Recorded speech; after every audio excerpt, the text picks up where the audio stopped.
Sejak mengangkat sumpah sebagai Ketua Menteri Sabah pada Mei 2018 lalu, Presiden warisan Datuk Seri Shafie Apdal sering dikaitkan dengan isu kronisma, nepotisme dan sempurnarisma. Pada November 2017, Suruhanjaya Pencegahan Rasuah Malaysia SPRM menyiasat 14 syarikat di Sabah disyaki terlibat menyeleweng dana kerajaan sebanyak 48 juta ringgit.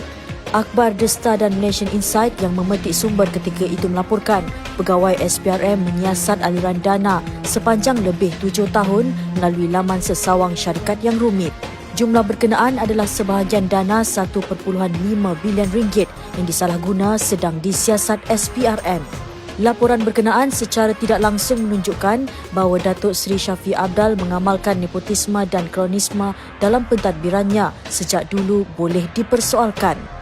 Hari ini, ketika menjadi Ketua Menteri Sabah, Shafie Apdal dikatakan memberi jawatan dan kedudukan kepada saudara maranya dari sempurna dalam pentadbiran kerajaan negeri sejak beliau menjadi Ketua Menteri. Antara yang sering didedahkan di laman-laman media sosial mutakhir ini adalah penguasaan saudara mara Shafie dalam Yayasan Sabah yang turut dipengerusikan oleh Ketua Menteri berkenaan. Antaranya melantik sepupunya Datuk Haji Muhammad Saleh Haji Abbas sebagai pengurus besar bahagian perhutanan, orang paling penting dalam Yayasan Sabah, bertanggungjawab dalam industri bala. Pengarah Yayasan Sabah, Datuk Haji Jamalul Kiram Datuk Haji Muhammad Zakaria dikatakan bukan sahaja meletak adik-beradiknya sendiri di dalam agensi tersebut, malah melantik menantu beliau, Awangku Nazaruddin yang juga adik saudara Shafie sebagai pengurus kanan unit pembangunan hartanah Yayasan Sabah. Tidak ketinggalan sepupu kepada Ketua Menteri itu, Haji Miskon Simin yang juga daripada Sempurna turut dilantik sebagai pengurus monitoring and compliance bahagian perhutanan. Enggak kembali nang eta. Inangku lantikku. Saya lantik. Unit PPN. Saya ketuanya. Si Abdul Amin. Saya tetap Kementerian Keuangan. Anak Guru Hasan, si Bahari Hasan. Batina ni saya ketua tetap Kementerian Infrastruktur, si Jasmine.